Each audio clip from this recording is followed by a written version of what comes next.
Hi, everybody. Thanks for joining us for another edition of Hold My Drink, where we navigate the news and politics with a chaser of civility.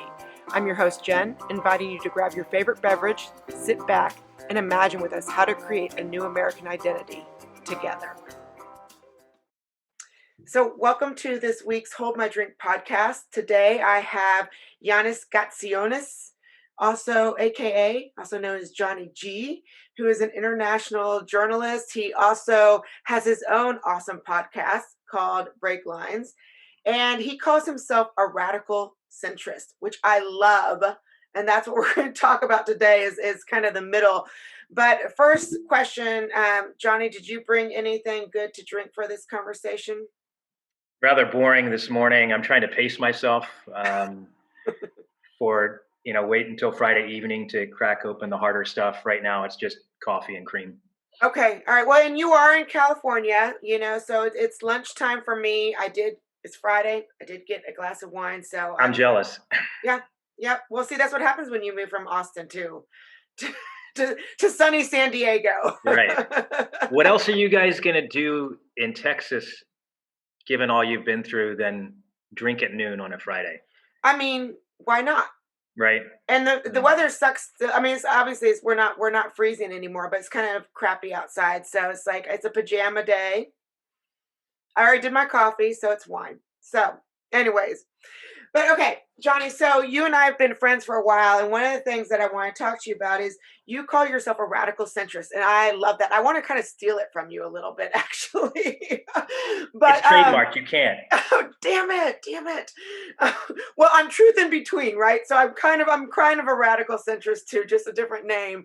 But I loved, a while ago you wrote a piece on navigating the middle for the San Francisco Chronicle, and one of the things that I'm having a problem with right now in this day and age with our politics and the polarization, the things that both of us deal with, is the middle's almost become like a nasty word.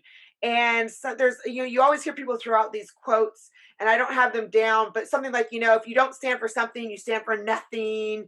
And all that seems to go like, well, if you don't like, if you're in the middle, you don't stand for something.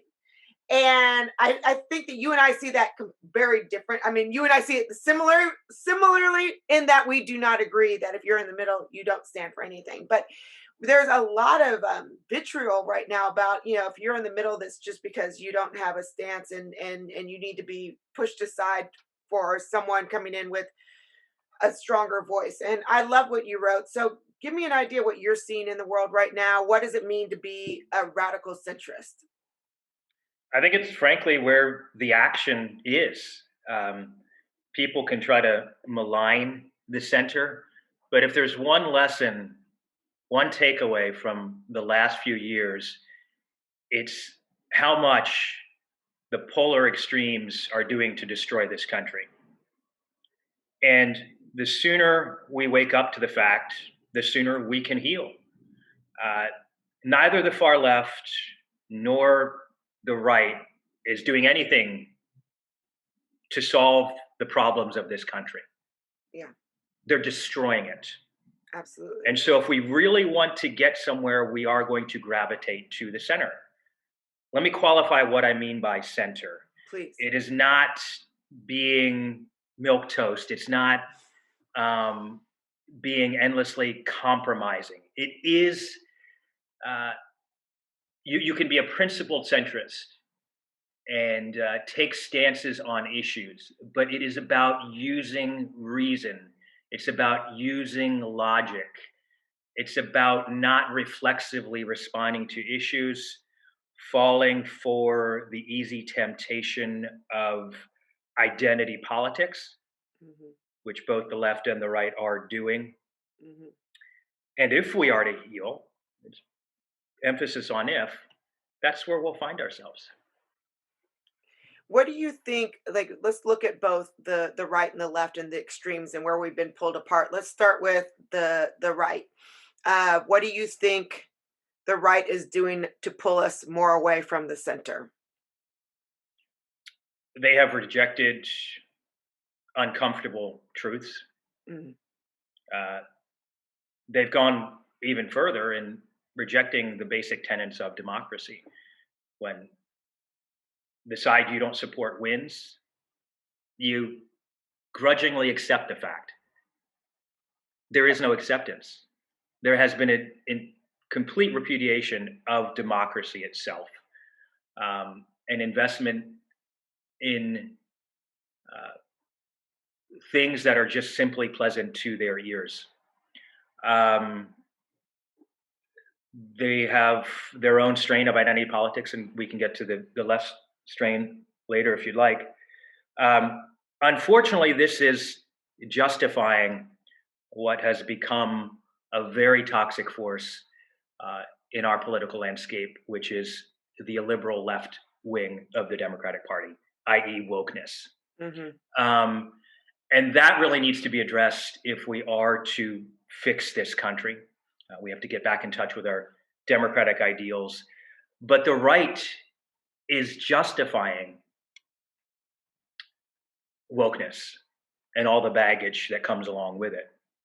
And so, in some ways, it's a downward spiral. It's a race to the bottom. A race to the bottom. That's interesting. And let me ask you something, because I'm not sure. Like, it's kind of which came first, the chicken or the egg, right?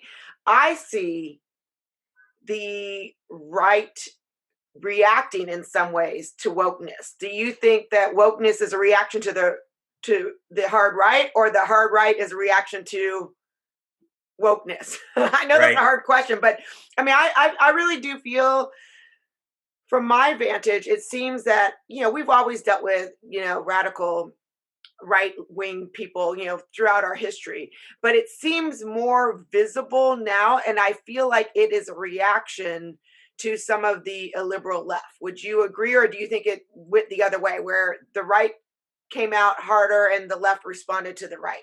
Does that make sense? Sure. A topic that's come up frequently of late is white nationalism. Hmm. And we keep talking about white nationalism is this huge problem and blah, blah, blah, blah. Um, I don't want to be dismissive of its rise. In fact, if you look at the Capitol riots, we can trace some of the actors there to white nationalist groups. And Right. here they were hell bent on just overrunning the Capitol and rejecting a free and fair election. Very problematic.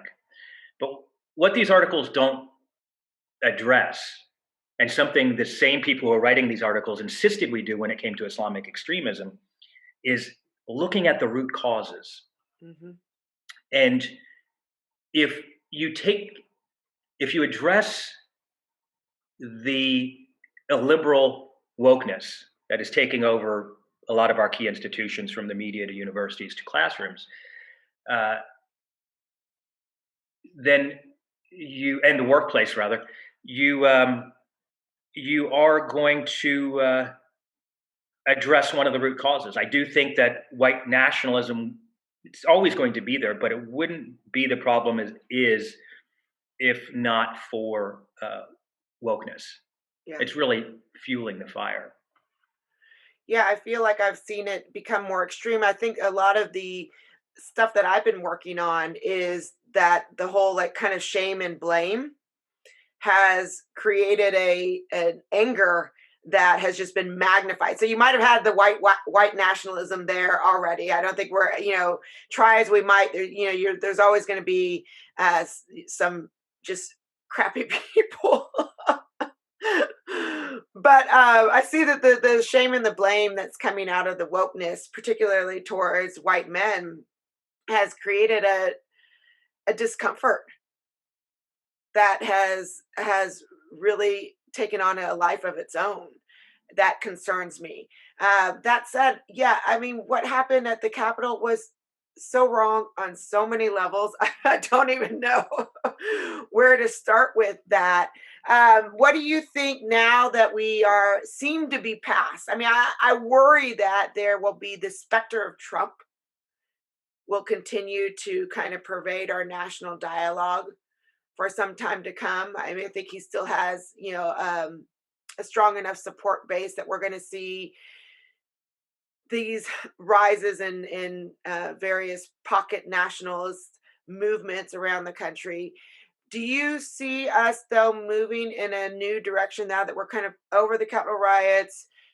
Trump's kind of calmed down a little bit. We haven't heard too much from him. He started to talk a little bit again. Where do you think that we're going with the new administration? Is this administration an administration that can walk that middle, that can walk that line, or do you see it leaning more towards that a liberal left as well? It's a great question, and I think it remains to be seen. We the early signs, though, I don't think are good. If you look at, for example, Kamala Harris's acceptance speech, she inserted race maybe 3 or 4 times into it, pandering to the uh, woke left. And look, let's face it, wokeness has become a really dirty word in a short period of time. Mm, In the wake of the Floyd protests, it was all the rage. But then we started to get a clearer sense of what wokeness is really all about. There was more scrutiny, and it's not a good look.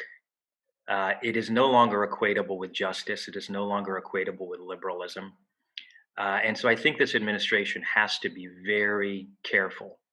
Um, Indeed, getting back to the radical center, uh, if it wants to survive and flourish, it's going to have to do more to gravitate to people in the middle. There's a lot of people on the left side of the political divide, and obviously the right, who are not comfortable with wokeness. So Biden and Harris might appease the far left by inserting identity politics into every speech, but I don't think it's a sustainable formula. mhm, Now, Biden has also been guilty of uh, pandering to the woke left, and sometimes in a very reflexive way. If, for example, you look at the Capitol riots, um, it seemed within hours Biden was claiming that black protesters wouldn't have been treated the same way, mhm. and protests, uprisings are very spontaneous and complex processes. And so to just claim that what happened in response to the Floyd protests was in complete contrast to what happened during the Capitol riots and all of it was relating to race is highly irresponsible. And it's going to turn off uh, voters in the center and obviously on the right. Well, you said something, and I hope you're right. You said that you think that wokeness has become a dirty word. And what but then again, you also just said, and I'm hearing what you're saying, when Biden there's a lot of race and identity politics still in the talk that we're seeing from our new administration. What you just mentioned just now about the Biden administration's response to the Capitol riots. I mean, a lot of it did hinge on race, which to me is a lot of the woke dogma. So I wonder, is it really a bad word? Is it really about what? Is it really a bad word? Because it seems like it's still a very popular trend. Yeah, I mean, I think it is among some people, but I think a lot of people are waking up to some of the inherent flaws in wokeism, recognizing how liberal and intolerant it is, how in conflict it is with some of our basic values. And I'm not saying everybody grasps this, but I think there's a growing understanding. Take, for example, my mother, who's a reader of daily reader of the hard copy of the New York Times, um, and she identifies as a liberal, has her entire life. She's fed up. She's starting to see through the race content that proliferates on the pages of the New York Times, and how, frankly, it represents a kind of neo-racism. And this is something I think we as a society have to reckon with. And more and more people, as they get canceled, as they see Halloween being taken away from them, uh, the phrases like Merry Christmas and so forth being taken away, people are being forced to take a closer look at what wokeness really represents. Hmm. Yeah. Well, and something that was disappointing recently to me. I don't know. Did you catch the commercial over that got all the Toyota commercial, the middle for Super Bowl? No, Okay. Well, let me tell you about it because it was really crazy to me. Speaking of the middle, it's perfect segue. So it was Bruce Springsteen, who identifies as very liberal, maybe not woke, but left wing. So it was a commercial for Jeep, and they apparently in the middle of the country in Kansas. That's the middle of the country, and there stands a church, and it's like a little like one room church in the middle of the country. And that apparently, according to the ad, which I think it's true, that is like truly the dead center of America, right?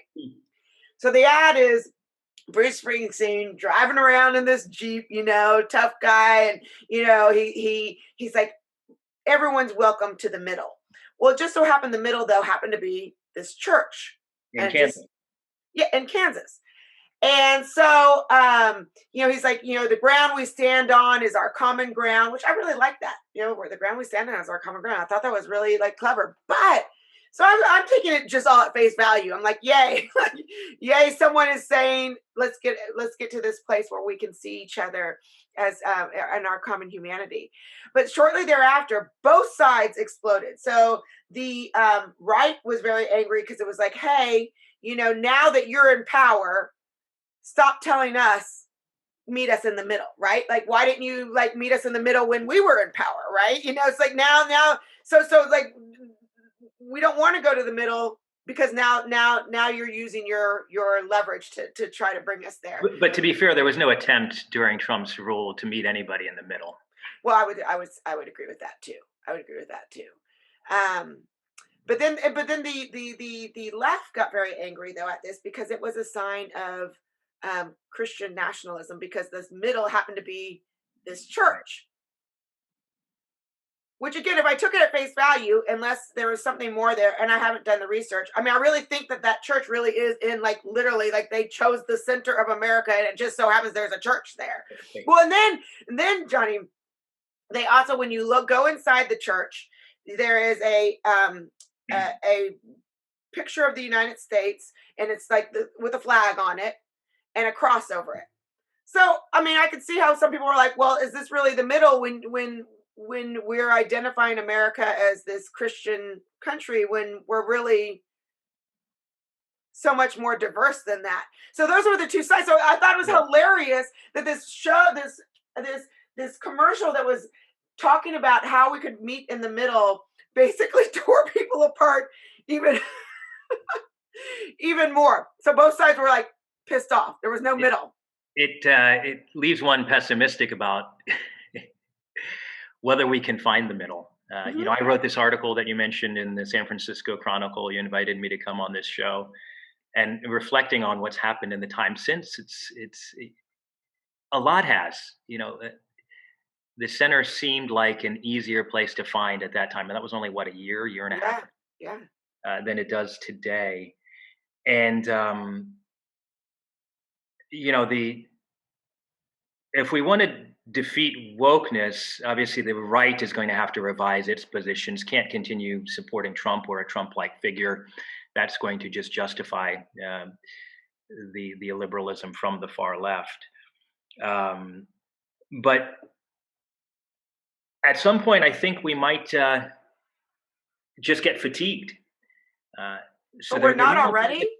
there might not be this. I don't think we are. I mean, the ad Really? that you just described suggests we've got a lot of a lot of investment in this uh, polarization, but uh, we may find our way to the center not through some like aha moment as much as a slow recognition that things are not working and just exhaustion, Mhm. um, and seeing the destruction in our midst. I mean, isn't this the way like so many wars end up dying. They just kind of fizzle out through fatigue and this slow awakening to the notion that, hey, this really isn't working out for anybody involved. Yeah. And so that might be the only hope for finding our way back to a rational center. Well, there was one article that I read, I think it came out last week in the New York Times, speaking of which, and it was something about the French saying that they were pushing back on American critical race theory, which is kind of funny because critical race theory and critical theory all started in France, actually, with like Michael Foucault Hmm. and or Michel Foucault, I believe is how you properly say his name, and Derrida and whatnot. And so American scholars took that and applied it to race, applied it to gender, applied it to whatnot. And so I think you do see, and I wondered when I read that, I wondered, is it a starting point where you've got other nations going, oh heck no, like we're not buying this American export of critical race theory, and that may be something that people recognize, oh, this isn't something that's universal. Well, France has had its own battles with multiculturalism, Hmm. and we saw that with the North African riots. Was it 2006 or 2007? Gosh, has it been that long? I'll check the date. Um, but a lot of that related to multiculturalism and the challenges of integrating immigrant communities. And they are probably looking at critical race theory and seeing it as a form of multiculturalism, which it is. And it's about tribalism. And in that way, it's very regressive. I mean, it's very ironic, right? The same people who are telling us to stop thinking about race and trying to integrate these people are overemphasizing essentialist categories, Yeah. seeing race in nearly everything. That's as Right. fundamentally tribal as it gets. And it has damaged France in some very concrete ways. So I'm wondering if that's what they're seeing. Yeah, that essentialism, you're absolutely right, and I think that in many ways that's the one of the dialogues that we have to have. But I feel that, like you said, I guess we really aren't there yet, because having those difficult dialogues, and this is what I love about your podcast, Breaklines, is your one voice trying to get us to Mm. that place. But as you know, both of us being independent, we can have these dialogues, but there's not enough people having them because of the idea and the fear of being canceled, I think. Huge, huge problem. And one of the reasons I will not cave into that fear is having lived in and reported from Southeast Asia and Sub Saharan Africa, um, where the space for dialogue was very curtailed. I learned that besides official censorship, self censorship Hmm. was a huge problem. Hmm. And when I look around the United States now, um, I am seeing uh, similarities to those societies that were yearning to become more like America. Right. Um, to be feel free enough not to censor oneself. And here in America, in a very short period of time, we're resembling those countries. And um, it's our duty, because we do have the legal right to speak out. It's our duty to flex that and not live in fear. And so we have to be pushing back. Um, and that's I just can't give into it. Now, obviously, different people have different considerations. Somebody might have a cushy job and 12 children and Right. lots of mouths to feed and a yacht to pay off and whatnot. But um, you and I, we take our own risks in doing this, right? I mean, there's some potential professional harm that comes with doing so. But I think in the long run, we're better off for it. We need to have an honest dialogue as it pertains to race, as it pertains to politics.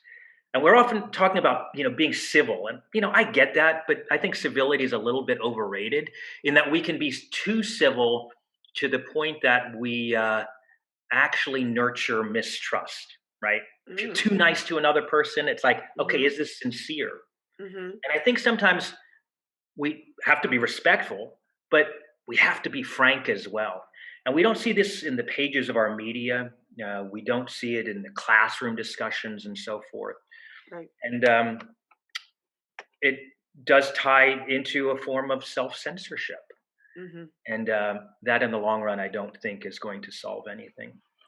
Well, I think I would say it's not that I would disagree with what you said. I think that we have gotten to the point where disagreement is considered uncivil, where we need to get back to a place where there's such a thing as constructive disagreement. So we can disagree and not be at each other's throat, but I don't have to be quiet or feel like I have to self-censor if I disagree. So I mean, I think we need to be teaching like how to disagree where we can move that disagreement to some sort of understanding. And that doesn't mean, and this is where I think people get caught up with, if you're in the center. If you are, middle ground or radical centrist in the center, that does not mean that you are persuaded by other views or that you're not allowed to disagree or you see all sides, and you may see all sides. That doesn't mean that you have to kind of turn over your views. I think it just means that you are able to disagree, have some sort of an understanding or empathy because you're listening to the other side. So you're not you said this, I think, at the very beginning, you're not immediately reacting, that you're actually taking into consideration the other side while still maintaining your position, whatever that position would be in a conversation, where you can civilly disagree and have something constructive happen as a result. And that's where I think that we've lost, if insofar as that defines the center. Yeah. I think that's what we've lost. And I'm not suggesting we abandon civility. I guess the distinction mean to be making is between civility and political correctness, Hmm, right? hmm, Sometimes we hmm. like shy away from really talking about the issues because we're afraid of offending people. Right. And so that kind of investment or investment in that Yeah. kind of civility, I think can be counterproductive. I'm not Yes. suggesting a no Yes. holds barred match where we're just shouting at each other and saying, screw you, you suck. Um, Although that's happening. So, it's I mean, right. It's happening, and not to very productive ends, but yeah. Yeah, yeah. No, no, we're absolutely on the same page then too, because I mean, I appreciate disagreement. I think we learn from disagreement. It's the fact that we're not even having those conversations where we can even disagree. We're just shutting down. right. But I'm not going to let somebody tell me I can or can't say this. I can or can't dress up like this for Halloween. For example, like it was Mhm. 2 years ago before Corona hit, I dressed up as an Arab, and it wasn't to provoke anybody. It was that I had this just started doing this beard. My Uh-huh. girlfriend, who was Muslim at the time, said you should do it. Uh-huh. We happened to be going through thrift store and there was like an Arab head turban a few weeks Uh-huh. before Halloween. I was like, let's do this. So Right. she ended up making me the costume and whatnot. And my Arab friends were actually in favor of me doing this. It was only the woke left that would discourage such an idea. I ended up doing it anyway. And I think I got a few Do- dirty stares, but on the whole, people were like, oh my gosh, I see it. It works. I'm And gonna it I'm was a gonna lot find of some fun. pictures and put them up of you. I have them somewhere. Um, but yeah, so we have to. I think we have to be a little freer in discussing issues like race and Yeah. so forth. So Well, it's funny that you mentioned that, and I'll kind of wrap us up. But I was just thinking the other day when I was a little kid, and I'm talking like little, like 5 years old, 6 years old. I, on several occasions, I think dressed up at Halloween as an Indian, a Native American, and I did so because I mean I loved Native Americans, right? I mean it was out of love, like that's what I wanted to be, and so my dressing up wasn't really what I would call what they would say cultural appropriation. It was admiration, and so and that goes to something else a little correct. bit sidetrack, but we were laughing the other day. We are a Jeep family, and they were talking about how they were going to change the name of the Jeep Cherokee because there was some, yeah, because Cherokee was like, yeah, and apparently. I can't verify this. My father was telling me, I guess the people who make those decisions for Jeep are headquartered in Amsterdam or somewhere in Europe or whatnot. And they're like, no, no, we're just not. Like, we're not taking in these American issues and changing the name of the Jeep Cherokee. That's as my father told it. But there are stories, and I can, and so there's this fine line between offense, of which there are plenty of times where there is genuine offense that needs to be discussed, and then this sense that we can't even admire another race without going to cultural appropriation. So when I dressed up as an Arab, it was a great learning experience. I ended up learning about some of the differences in robes that Hmm. Arab men wore, Hmm. in researching how we were going to construct the robe to match the turban, or the headdress. And so it was a wonderful learning experience. It actually allowed me to engage more with the culture. Cultural appropriation is essentially encouraging people to remain distant Yeah. suggesting you stay in your lane, I'll stay in mine, you're over there, I'm over here. And the great thing about the American experiment has been this assimilation of cultures, and that has happened through appropriation. um, and I'm not suggesting, for example, there's some egregious cases of appropriation. Let's say, for example, a white person takes Native American jewelry, gets the Native American to do it for 5 cents, then sells it for 100 at some Right. expensive gallery or jewelry store in downtown Santa Fe, for Hmm. example. Um, but short of that, I think it's wonderful, and we should feel free to engage with the many cultures that surround us here in this great country. When I wrote my collection of short stories, Velvet and Cinder Blocks, um, which takes place in settings as varied as Southwest Texas desert, Asian villages, Asian metropolises, New York City, and the American suburbs. I'm dealing with all kinds of characters from all different kinds of ethnicities and sexual orientations.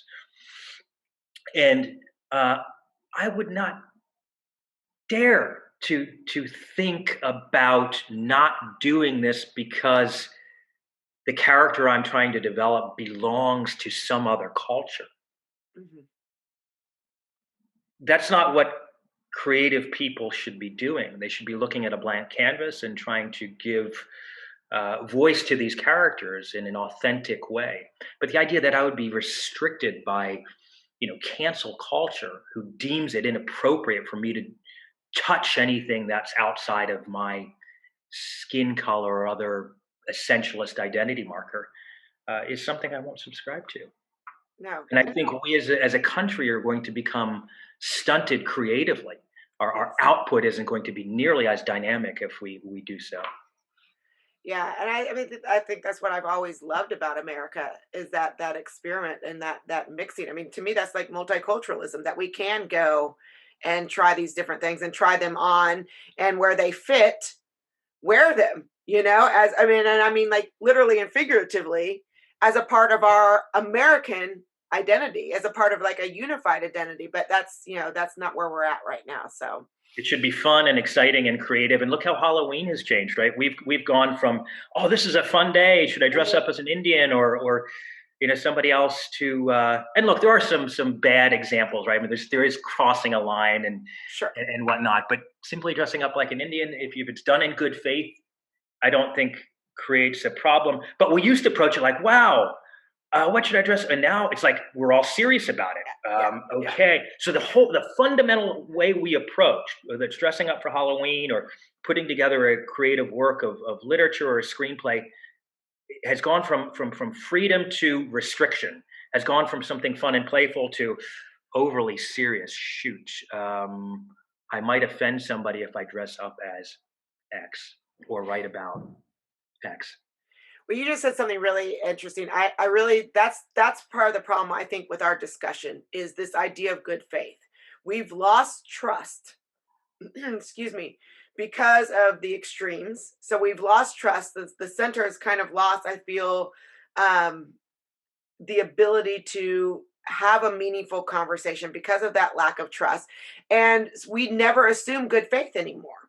I think if you assume good faith, so if I were to dress up inappropriately and you were to come to me and say, hey, Jen, being from Greek heritage, I'm really not appreciating how you're appropriating this Greekness.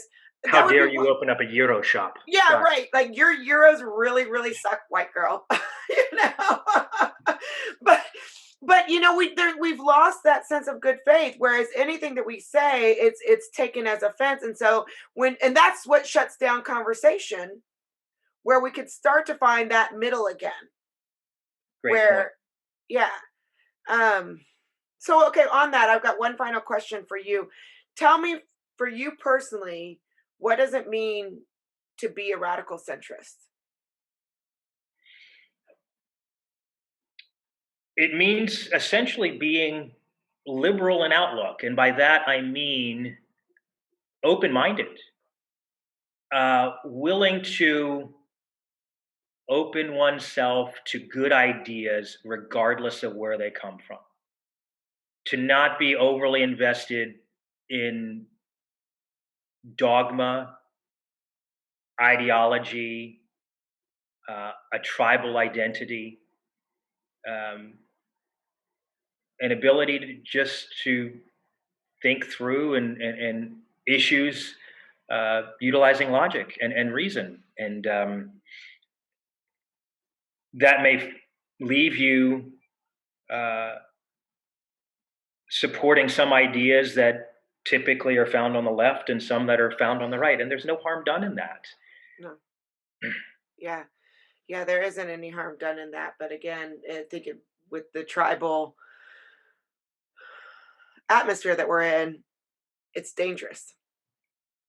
The middle is dangerous. How do you feel it's dangerous?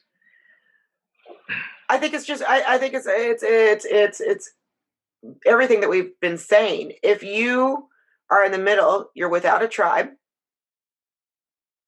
Tribes are safe. You're kind of oh, what's the book? It's Brene Brown. It takes courage to walk away from a tribe, and I think the middle for me is a place without tribes, is a place where you are open-minded, it's a place where you are welcoming of different ideas, it's a place of humility where you can go, I didn't see it that way, maybe I was wrong, but also a place of courage where you can say, I believe this, and not feel that you have lost a sense of self. And so I think that the middle has become more dangerous in a polarized environment because you don't have a safe place.